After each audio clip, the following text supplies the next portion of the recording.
Maraming may ayaw ng revamp Alice and nung una ako din yun. Pero after spamming it several times, and yun ang most played ko ngayon sa XP lane, I realized a couple of things.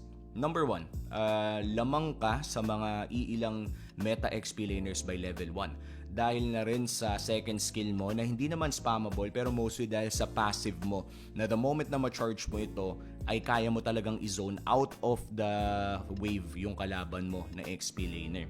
About pa dyan, dahil nga hindi nag-e-expire ang iyong passive as long as kadikit mo yung mga kalaban mong mga hero, nagbibigay daan din ito sa Alice na mag-invade sa jungle ng kalaban at magkaroon ng form ng self-sustain. At saktong-sakto din lang kahit ba sabihin nating matagal yung cooldown ng kanyang first skill Blood Gleam, ay makakabalik ka pa rin naman sa lane dahil napakahaba nito and medyo safe yung pag-i-invade mo. I think the best example for this one is nung ginamit ito ni Flap TZ ng Team Falcons PH. Hindi lamang sila nanalo doon pero kung tutuusin, nagawa niya lahat ng mga kailangan at kayang gawin ng Alice XP lane nung early pa lamang.